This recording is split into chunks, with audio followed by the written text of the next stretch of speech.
NDA ప్రభుత్వంలో ప్రజలు లాభపడ్డారు, ప్రజలు సంతోషంగా ఉన్నారంటారు? నాకు తెలిసి ఆంధ్ర పాలకుల చేతులల్లో జనం ఇబ్బందుల పాలైనరు, నష్టపాలైనరు, బాధలనే ఉండే, గాథలనే ఉండే. ఇయ్యాలటి వరకు కూడా తెలంగాణ వచ్చిన తర్వాత 12 సంవత్సరాలు, లాస్ట్ 10 years బీఆర్ఎస్ ప్రభుత్వం కేసీఆర్ నాయకత్వంలో ఉన్నటువంటి తెలంగాణ కూడా అట్లనే ఉండే, ఇప్పుడు కూడా గట్టినే ఉంది. కొన్ని ఏదో ఏంటంటే అవతలోడు పోయి అంటే ఆంధ్ర పాలకులు పోయి తెలంగాణ పాలకులు వచ్చిండ్రు, కానీ వచ్చిన తెలంగాణ పాలకులు మొత్తం గతంలో ఆంధ్ర పాలకుల దగ్గర ఊడిగం చేసిన వాళ్ళే మళ్ళా అయ్యే వరకు అవే కాంట్రాక్టులు, అదే ఆలోచన, అదే పైసలు, లేకపోతే శాండ్ మాఫియా, శాండ్ల పైసలు కొట్టాలన్నా, education mafia, liquor mafia, mining mafia, అన్ని ఈ మాఫియా గానిలే రియల్ ఎస్టేట్ మాఫియా. ఈ రియల్ ఎస్టేట్ మాఫియా అంతా గత ప్రభుత్వాలు ఆంధ్రోల చేతుల్లో ఉన్నటువంటి నాయకులే మళ్ళీ ఇప్పుడు ఎమ్మెల్యేలు, మంత్రులు వీళ్ళే అయింది. కాబట్టి ప్రజలకు ఏం పెద్ద మార్పు జరగలే. అందుకే నీకు పొద్దున్న లేస్తే తెలంగాణలో ఏది చూసినా మళ్ళీ అదే సమస్య రిపీట్ అయింది. కాబట్టి మా బొట్టోళ్ళకు ఆ పని పడ్డది. ఇవన్నీ చూసిన తర్వాత మీకు ఏమనిపించింది అంటే, ఇప్పుడు చూసుకున్నట్టయితే ఇన్ని రోజులు బీఆర్ఎస్ పాలించింది, ఇప్పుడు కాంగ్రెస్ ఉంది. ఇవి రెండు కాదనుకుంటే మొన్న మనం ఇప్పుడు చూసుకున్నట్టయితే ఈ కాక్రోచ్ జనతా పార్టీ వచ్చింది. కాక్రోచ్ జనతా పార్టీ వచ్చిన తర్వాత చాలామంది అక్కడికి పోయి నీట్ పేపర్ లీక్ చేయడం వల్ల ఎవరైతే హోమ్ మినిస్టర్ ఉన్నారో అక్కడ, అంటే కేంద్రంలో ఎడ్యుకేషన్ మినిస్టర్ ఎవరైతే ఉన్నారో ఆయనని రాజీనామా చేయాలని అడుగుతున్నారు. వాళ్ళ ప్రొటెస్ట్ కరెక్టా కాదా మీరు చెప్పండి. 100% కరెక్ట్. నైతిక విలువలు లేనటువంటి రాజకీయ వ్యవస్థలో మనం ఉన్నాం కాబట్టి లక్షలాది మంది, more than 20 lakh పిల్లలు రాసినటువంటి నీట్ రాస్తే అది ఈ ఒక్క సంవత్సరమే లీక్ అయిందని కూడా కాదు, ఎప్పటి నుంచో లీక్ అవ్వకుంటూ వస్తున్నాయి కదా. సో భారతదేశంలో మెరిట్ అనే దాన్ని మొత్తం బొందబెట్టి వాళ్ళకు కావాల్సినటువంటి వాళ్ళ గురించి అని చెప్పి అది అమ్ముకుంటున్నారు కావచ్చు. కొంతమంది రాజకీయ వ్యవస్థ కూడా దాంట్లో ఇన్వాల్వ్ అయి ఉన్నారు. కాబట్టి ఇంతకుముందు ఎప్పుడో చిన్న యాక్సిడెంట్లు జరిగితే మంత్రులు రిజైన్ చేసేది. లాల్ బహదూర్ శాస్త్రి ఒక గ్రేట్ ఎగ్జాంపుల్ భారతదేశంలో. ఉట్టిగా తీసి పక్కకు పడేసిండు ఆయనే, మంత్రి, రైల్వే మంత్రి తీసి పక్కకు పడేసిండు. అంటే గాన్ ఆర్ దోస్ డేస్, ఇప్పుడు అవి లేవవి. ఇది అదొక అనదర్ డే లెక్క అయిపోయింది. అంటే ఇంతమంది అంటే అసమర్థులు ప్రభుత్వ పెద్దలుగా ఉండి మంత్రిత్వ శాఖలకు హెడ్లు అయి ఉన్న తర్వాత ఈ 100% ఇటువంటి జరుగుతాయి కదా. అసలు నైతిక విలువలు అనేది 0.01% కూడా లేవు వారికి. నువ్వు రాజ్యాంగం మీద ప్రమాణం చేసి భారతదేశ ప్రజలకు నేను చిత్తశుద్ధితోటి నేను అన్ని ప్రమాణాలు అన్ని చదువుతారు కదా ఇవన్నీ, కానీ మొత్తం వాటి అన్నిటికీ 200% ఉల్లంఘన జరుగుతుంది. అసలు ఇమ్మీడియట్ గా అతను రిజైన్ చేయకపోతే బర్తరఫ్ చేయాలి. ప్రధానమంత్రి కూడా సేమ్ వీళ్ళందరూ ఒకటే కోవలకు చెందిన వాళ్ళు కాబట్టి ఇప్పుడు నేను అనాల్సి వస్తుంది ప్రధానమంత్రిని కూడా. ఆయన డైరెక్ట్ ఇన్వాల్వ్మెంట్ ఉన్నదా లేదా అంటే నువ్వు అసమర్థం తీసుకొచ్చి పెట్టినావు కదా. ఇలా లక్షలాది మంది కుటుంబాలు ఒక ఎగ్జామ్ కు వాళ్ళకు ఒక డ్రీమ్. అది ఇప్పుడు నీట్ అనేది ఒక డ్రీమ్. కొన్ని సంవత్సరాల నుంచి అదొక ఏం ఉంటుంది. అలా 5వ తరగతి 6వ తరగతి అప్పటి నుంచే వాళ్ళకు ఒక డ్రీమ్ పెట్టుకుంటారు, నేను ఏం కావాలనేది. ఆ ఎగ్జామ్ గురించి ఆలోచన ఉంటుంది. పొద్దున్న లేస్తే సాయంత్రం ఎట్లా చదువుకోవాలి, ఏం ప్రిపేర్ కావాలి, అక్కడ దానికి వచ్చేందుకు నేను ఏ సబ్జెక్టుల మీద ఎంతెంత పట్టు సంపాదించాలి, ఇవన్నీ వాళ్ళ పేరెంట్స్ ప్రతి ఒక్కరు ఆలోచించే అంశం కదా అది. ఇప్పుడు పేరెంట్స్కి ఏముంటుంది, పొద్దున్న లేసే పోయి ఏదో పని చేసుకొని వచ్చి పిల్లలను సాది ఇంత బువ్వ పెట్టి చేసి ప్రయోజకులు కావాలనే ఉద్దేశంతోనే కదా. సో అక్కడ దానికి వచ్చినాక తీరను పేపర్లు లీక్ చేసి వాళ్ళకు రావాల్సినటువంటి రైట్ఫుల్ అంటే వాళ్ళ సమర్థతకు తగ్గట్టుగా రావాలి. కానీ నువ్వు లీకులు చేసిన తర్వాత కాకుండా పైసలకు అమ్ముడుపో ఇంకెవరికి పోదు. అంటే పేరెంట్స్ కష్టాలు కావచ్చు, పిల్లల కష్టాలు కావచ్చు. దీన్ని ఏంటంటే మానసికంగా డౌన్ అవుతారు, నైతిక ధైర్యాన్ని కోల్పోతారు, వాళ్ళు కుటుంబాలు కూడా కోల్పోతాయి. అరే ఏంది ఇంత అన్యాయం అని. సో జరిగినప్పుడు ఇట్లా మంత్రులుగా బర్తరఫ్ చేస్తే ఏమైందంటే వచ్చేటోని కన్నా భయం ఉంటుంది. ఇప్పుడు ఏమైందంటే సిస్టమ్ లో వాళ్ళందరూ కలిసి ఉన్నారు. ఇప్పుడు ధర్మేంద్ర ప్రధాన్ కు సంబంధించినటువంటి వాళ్ళు కూడా 200% అని ఉండి ఉంటారు నేనైతే అనుకుంటున్నా పక్క. ఇది ఎప్పటి నుంచో జరుగుతుందో వచ్చింది కాబట్టి ఎక్కడ నీతి నిజాయితీ అనేది ఎక్కడ లేదు. అది ఉట్టిగా జస్ట్ అమ్ముడు పోయే సరుకు కాడికి వచ్చింది. బరాబర్ ఆయన బర్తరఫ్ చేయాలి. అసలు రెస్పాన్సిబిలిటీ ఈవెన్ నరేంద్ర మోడీ మీద కూడా ఆ బాధ్యత ఉంటుంది. కానీ ఇక్కడ మనం చూసుకున్నట్టయితే ఏ ఒక్క రాజకీయ నాయకుడు దీని గురించి మాట్లాడలేదు. నీటి పేపర్ లీకేజ్ గురించి అంటే జస్ట్ అట్లా అయిందట అని చెప్పేసి మాట్లాడింది, కానీ ముఖ్యమంత్రి గారు దాని మీద స్పందించింది గట్టిగా లేదు, ప్రతిపక్షంలో ఉన్న వాళ్ళు గట్టిగా స్పందించింది లేదు. ఎవరైతే నష్టపోయినో విద్యార్థులు వీళ్ళే అక్కడిక్కడ ప్రొటెస్ట్లు చేసుకుంటా మాకు ఇట్లా అన్యాయం జరుగుతుంది అంటున్నారు. కానీ ఎందుకు రాజకీయ నాయకులు దీన్ని గట్టిగా పట్టుకొని మాట్లాడట్లేదు అంటారు? ఎక్కడ లోపం జరుగుతుంది అంటారు? ఇప్పుడు దొంగలు కలిసి ఊర్లు పంచుకున్నట్టున్నది. ఈ ముఖ్యమంత్రి కూడా ఒక దొంగ ముఖ్యమంత్రి. అరే ముఖ్యమంత్రిని పట్టుకొని దొంగ అంటామండి. ప్రజాస్వామ్యాన్ని అపహాస్యం చేసేటువంటి పనులు ఈ ముఖ్యమంత్రి చేస్తున్నాడు. ఏం పని? ఓటుకు నోటు కేసులో నిందితుడు ఆయనే. అటువంటి వాడు ముఖ్యమంత్రి అవడం అనేది సిగ్గుచేటు. అటువంటి పాలనలో ఉన్నాం మనం అనివార్యంగా. అది చెప్తున్నా, ప్రజలకే చెప్తున్నా. నేను చెప్పేది కూడా ప్రజలకే. మనం ఎటువంటి వాళ్ళని ఎన్నుకుంటున్నామంటే ఇప్పుడు ఈ ముఖ్యమంత్రి ఈయన ఆ ఓటుకు నోటు కేసులకు వెళ్ళి బయటపడాలంటే కేంద్ర ప్రభుత్వం నరేంద్ర మోడీ ఇషారాలు ఇటు చూడమంటే ఇటు చూడాలి, ఇటు చూడమంటే ఇటు చూడాలి. ఉట్టిగా నాలుక మీద మస్తు మాట్లాడుకుంటుంటారు అవన్నీ, ఉట్టిగా బక్వాస్ ఇవన్నీ. ఈ కేసులన్నీ ఇప్పుడు ఈయన మీద ఉంటుంది. ఈయనని రక్షించుకోవాలంటే ఈయన ఇంకో దాని గురించి మాట్లాడొద్దు. సో వీళ్ళందరూ అందుకే దొంగలు కలిసి ఊర్లు పంచుకుంటున్నారని చెప్తున్నా. ఏ మంత్రి పర్సెంటేజ్ తీసుకోకుండా ఏ మంత్రి పని చేస్తున్నారో చెప్పండి. ఏ ఎమ్మెల్యేలు పర్సెంటేజీలు తీసుకొని వైన్ షాప్ల కాడ కావచ్చు, కాలేజీలలో కావచ్చు, స్కూళ్ళలో కావచ్చు, ప్రైవేట్ యాజమాన్యాల దగ్గర కావచ్చు, ప్రైవేట్ హాస్పిటల్ దగ్గర కావచ్చు, ఎవరు పైసలు తీసుకోకుండా జరుగుతున్నది రాజ్యంలో ప్రతి ఎమ్మెల్యే. అట్లనే మనం అనొచ్చు ప్రజలు కూడా అట్నే ఉన్నారు కదా అని. మరి ప్రజలు కూడా పైసలకు ఓట్లేస్తే నాయకులు కూడా ఇట్నే ఉంటారు. ఇలా నీట్ 20 లక్షలు రాస్తుంది, రేపు 60 లక్షలు రాస్తుంది. నీట్ పేపర్ లీక్ అయితేనే ఉంటాయి. ప్రజల్లో కూడా మార్పు జరగనంత మటుకు ఇప్పుడు ఎందుకు మాట్లాడతారు? ఆపోజిషన్ పర్సెంటేజ్ ఆపోజిషన్కి పోతాం, అధికార పక్షం పార్టీ అధికార పక్షం పర్సెంటేజ్లు పోతాయి. అందరికి ఆముచుకోవాలి. ఇప్పుడు ఇంత పెద్ద ఇన్సిడెంట్ అయితే నువ్వు మొత్తం ఎమ్మెల్యేలన్నా రోడ్ల మీదకి వచ్చి కొట్లాడాలి కదా. 10 మంది ఎమ్మెల్యేలు ఉన్నారా? మచ్చుకు ఒక్కరిద్దరన్నా బయటకు వచ్చే అంశం మీద ఒక్కరిద్దరు మాట్లాడరు. వాళ్ళు ఒక్కరొక్కరికి ప్రతి ఒక్కరికి బొందలున్నాయి. ప్రతి ఒక్కరికి వాళ్ళ పాప పని ఉన్నది. ఈ పృథ్వీరాజంటోలే మాట్లాడాలి, లేకపోతే ఆ కుటుంబాలు, ఆ విద్యార్థులు, లేకపోతే ఈ సోయిన్నోళ్ళు ఎవరన్నా ఇక్కడ దేశంలో బయట దేశంలో వచ్చి మాట్లాడాల్సిందే. వాళ్ళ భవిష్యత్తు నాశనం అయిపోతుంది కదా. అయితుందమ్మా. మన నాయకులు ఎట్లా అనుకుంటారు? జనం ఎటువంటి వాళ్ళని ఎన్నుకుంటున్నారు?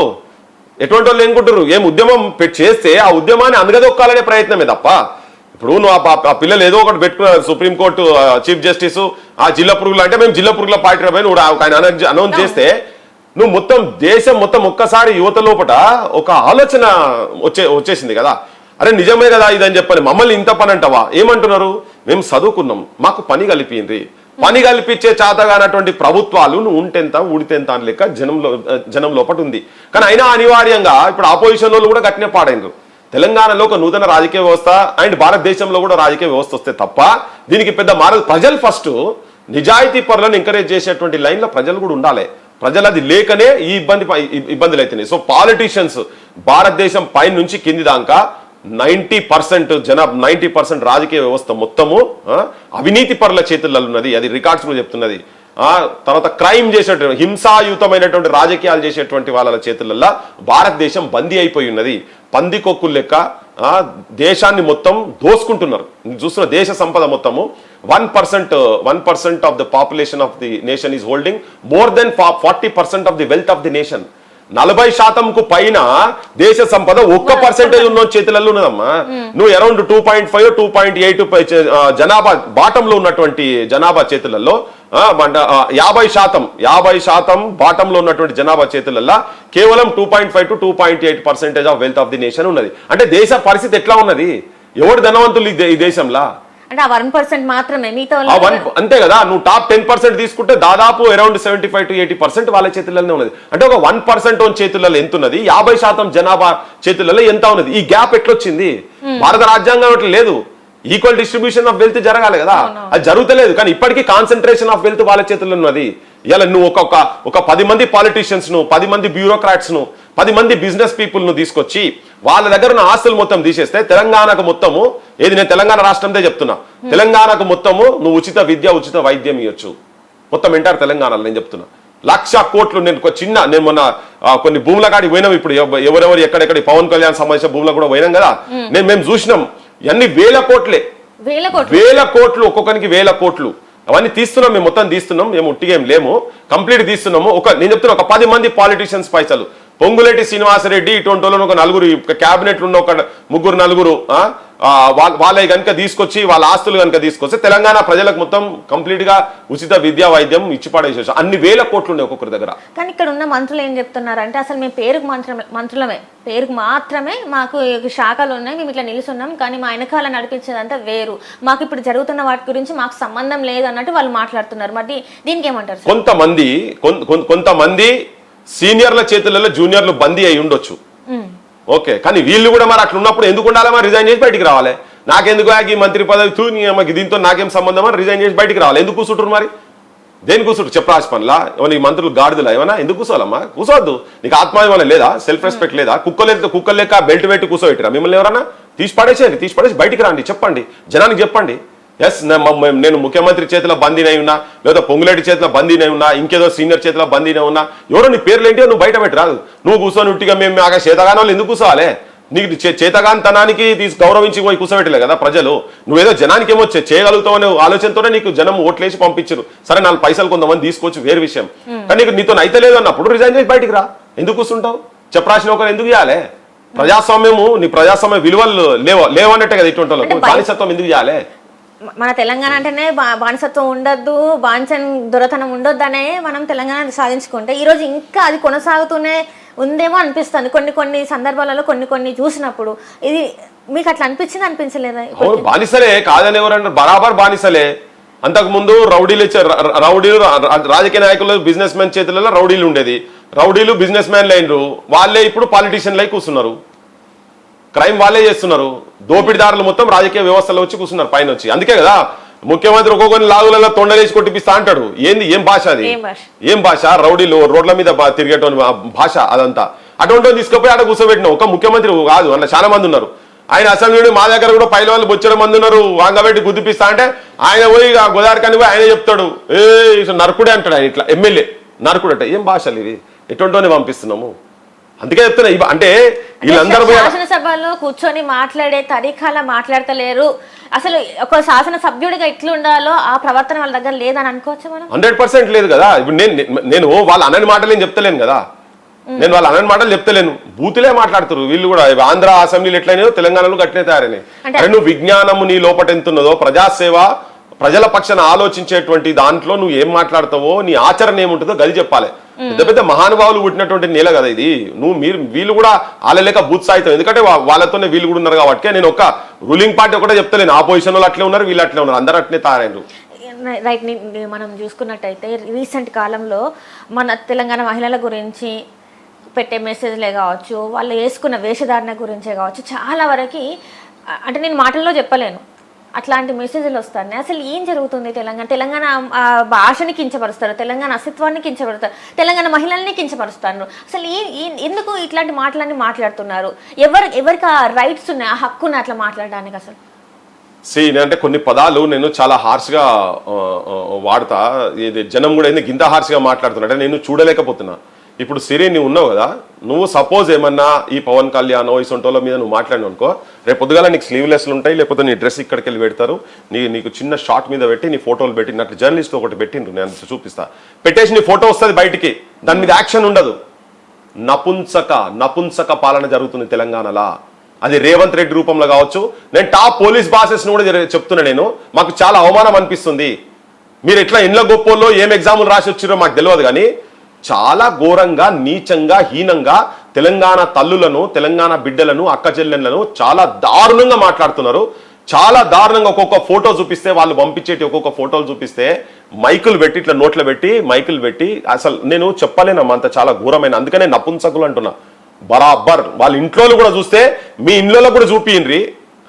అసలు తెలంగాణలో పేర్లు పెట్టి అంటున్నారంటే ముఖ్యమంత్రి కుటుంబాలను అంటున్నారు, డీజీపీ కుటుంబాలను అంటున్నారు, కిషన్ రెడ్డి గారి కుటుంబాలను అంటున్నారు, లక్ష్మణ్ గారి కుటుంబాలను అంటున్నారు, కేటీఆర్ కుటుంబాలను అంటున్నారు, మాబోటల కుటుంబాలు అంటున్నారు. మీ కుటుంబాలు యావత్ తెలంగాణలో ఉన్నటువంటి ప్రతి ఒక్క ఆడబిడ్డల మీద జరుగుతున్నది. మనమేమో బతుకమ్మ లెక్క పూజిస్తుంటే ప్రతి ఒక్క తెలంగాణ పేరు చెప్పి తెలంగాణ ఆడోళ్లను చాలా హీనంగా, నీచంగా ఆ పవన్ కళ్యాణ్ అంటోని గ్యాంగులు అట్లా మెసేజ్లు పెడతా ఉన్నాయి. మరి వీళ్ళు ఏం చేస్తున్నట్టు? ఈ సైబర్ నేరాలు అరికట్టేందుకు ఆ పోలీస్ వ్యవస్థ ఏం చేస్తున్నది? వీళ్ళందరూ ఏం చేస్తారో మాకు అంత అర్థమైతలేదు. ఇదంతా బహిరంగంగా చూపిస్తుంటే కూడా నువ్వు మెసేజ్లు, ఫోటోలు నువ్వు చూపియలేవు బయటికి. నిన్నగాక మొన్న మళ్ళా ఏంది వాళ్ళ ప్రొఫైల్లలో దేవుని బొమ్మలు ఉంటున్నాయి. ఇది కూడా చూడండి, మళ్ళా రాముని బొమ్మలు ఉంటున్నాయి, హనుమంతుని బొమ్మలు ఉంటున్నాయి, కానీ మెసేజ్లు పెట్టేది మాత్రం ఇంత ఘోరంగా, నీచంగా పెడుతున్నారు కదా.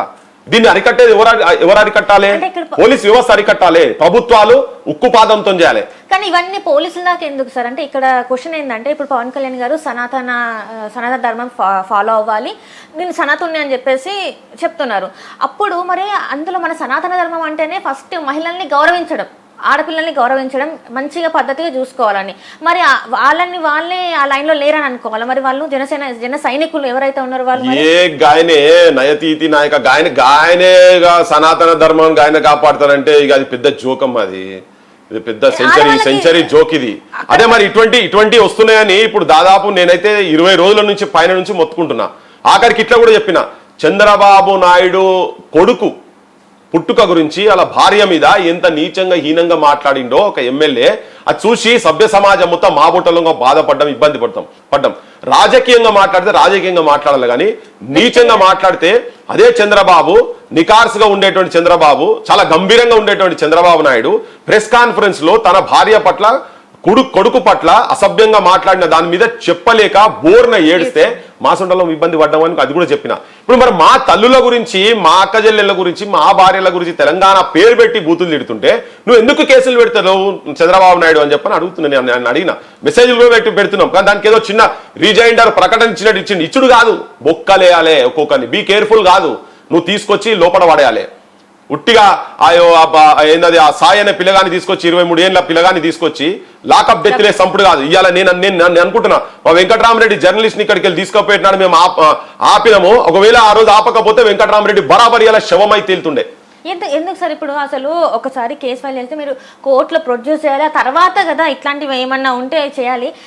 ఏం చేయకుండా అసలు ప్రొసీజర్ ని ఫాలో అవ్వకుండా వీళ్ళు ఇట్లా చేయడం ఎంతవరకు కరెక్ట్ అంటారు? నన్ను కొంతమంది అన్నారు నరహంతకుడు ఆయన అని చెప్పని, నేను అంటే గంత పెద్ద పాఠం ఎందుకు వాడుతున్నావు అని. చంద్రబాబు నాయుడు నేను ఇంతకుముందు నరహంతకుడు అని నేను సంబోధించిన, ఇప్పుడు కూడా నరహంతకుడు. ఎందుకంటే ప్రతి పల్లెలలో ఇట్లా యువకులను తెలంగాణ అన్న ఇక్కడ వెనుకబాటుతనానికి వ్యతిరేకంగా పాలకులను ప్రశ్నించే తత్వాన్ని పెంచుకున్నటువంటి పిల్లలు ఊర్లలో తిరుగుతుంటే ఒక్కొక్కరిని రాత్రి పూట ఇళ్లలో లేకుండా నానా బీభత్సవం చేసి తీసుకుపోయి పోలీస్ స్టేషన్ లేచి కొట్టి ఎన్నో లాకప్ డెత్లు ఇక్కడ కూడా అయినాయి. అనల పేర్ల మీద చెప్పి ఎన్కౌంటర్లు చేసారు, ఇట్లా చాలా చేశారు కదా. ఇవాళ మళ్ళా ఆంధ్రప్రదేశ్లో నువ్వు సేమ్ అదే రిపీట్ అవుతున్నది. నువ్వు పత్రికలు కూడా చూడండి, నేను ఒక చిన్న ఉదాహరణ చెప్తున్నా, వాళ్ళకు కూడా ఒక విజ్ఞప్తి చేయదలుచుకున్నా పత్రికలకు. ఇది ఏం న్యూస్ అమ్మా ఇది? జన్యు వ్యాధి బాధిత బాలునికి పవన్ కళ్యాణ్ భరోసాట. ఈయన ఇచ్చింది ₹1,00,000 ఇచ్చింది. నేను పైన న్యూస్ ఐటమ్ బడులు, ఎన్ని బడులు బంద్ అయినాయో నువ్వు బడుల వార్త రాయవు. నువ్వు 24 ఓపెన్ చేసిండు కదా ఇవాళ, ఇది ఓపెన్ చేసిండు. ఇప్పుడు ఏంటంటే ప్రైవేట్ స్కూళ్ళకి ధీటుగా గవర్నమెంట్ స్కూల్. అవునమ్మా గవర్నమెంట్ స్కూల్ ఏంది? ఒక్క స్కూల్ కట్టిండు, 1800 మందికి సరిపోయేటువంటి ఒక స్కూల్ కట్టిండు ఆయన. 2.5 సంవత్సరాలల్లా ఈ స్కూల్ కట్టి ప్రపంచానికే పెద్ద రోల్ మోడల్ అటువంటి ఎడ్యుకేషన్ సిస్టమ్ అని ఈయన ఏవో ప్రగల్భాలు మామూలుగా మాట్లాడే ఆయన ఉపన్యాసం దంచి పడేసిండిగా. మనం చూస్తే అందరు చదువుకున్నట్టే, అందరు పీజీలు చేసినట్టే. ఆయన మాటలు వింటే మాత్రం 70 లక్షల మందికి నువ్వు ఎన్ని బడులు కట్టాలి? సపోజ్ 4,000 బడులు ఆయన అన్ననుకో. ఒక్క బడికి నీకు 2.5 సంవత్సరాలు అయింది కదా. ఇటువంటి 4,000 బడులు కట్టేందుకు నువ్వు ఎన్ని రోజులు తీసుకుంటావు? నువ్వు పెట్టేటువంటి నువ్వు ఆ 80,000 కోట్ల రూపాయలు నువ్వు యాడికెళ్ళి తెస్తావు? ఇలా నువ్వు జాబు లేదనైనా అంటే కానిస్టేబుల్ జాబులే బైసాప్ అంటే పైసలు లేవు అంటున్నాడు. నీ డీజీపీ చెప్పిండు 14-15 వేల వేకెన్సీలు ఉన్నాయని, చాలా మంది ఏజెన్సీ చెప్తున్నారు దాదాపు 19,000 వేకెన్సీస్ ఉన్నాయని కూడా డిపార్ట్మెంటల్ వైజ్ మొత్తం వస్తున్నాయి. ఇలా 5,000 పోస్టులు అంటే ఇలా పొద్దున మనులు పోయి మంత్రులు 2-3 దగ్గర పోయినట, పైసలు లేవు బై మాకు, మేము ఏడకెళ్ళేయాలని చెప్పని. ఆ వార్త నీకు ఇక్కడ రావద్దా?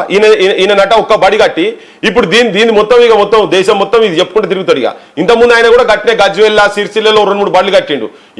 ఏ ఆఫీస్ పోయినా కానీ అదే బొమ్మ పెట్టుకొని మొత్తం ఇక తెలంగాణలో మొత్తం కండక్టర్ అయినా బిల్ కలెక్టర్ అయినా ఎవరైనా కానీ, కండక్టర్ కొడుకైనా కలెక్టర్ కొడుకైనా బిల్ కలెక్టర్ కొడుకైనా మాట్లాడేందుకు ప్రాసాలు బాగా మాట్లాడుతుంది కదా కేసీఆర్. ఇవి చెప్పి ఎవరైనా ఒకటే బడిలో తినాలి, మంత్రి కొడుకులైనా ఎమ్మెల్యే కొడుకులైనా ఒకటే కాడ చదువుకోవాలి అని ఆయన ముచ్చట చెప్పిండు. ఇప్పుడు ఈయన ముచ్చట చెప్తాడు. ఇక మొత్తం ఫ్లెక్సీలు కడతాడు, దీని మీద పేపర్లో పెద్ద యాడ్లు ఇస్తాడు. చూడు ఇప్పుడు ఈ బొమ్మ. మీరు అడుగుతారా సార్? మీరు అడుగుతారా ముఖ్యమంత్రి గారిని, ఇప్పుడు ఉన్న ముఖ్యమంత్రి గారు, తెలంగాణ ముఖ్యమంత్రి గారిని, మీరు ఆయన మనవాడిని ఇదే స్కూల్లో మీరు జాయిన్ చేస్తారా అని చెప్పి మీరు అడుగుతారా? మీరు అడిగే ధైర్యం చేస్తారా? మరి అరే ఎందుకు అడగమ్మా, ఈ స్కూల్ కాదు, నువ్వు ఇదేమో నువ్వు నిన్న మొన్న డెవలప్ చేసినావు కదా, నువ్వు నార్మల్ గవర్నమెంట్ స్కూల్లో జాయిన్ చేయించు మనవని ఉండరు వాళ్ళే.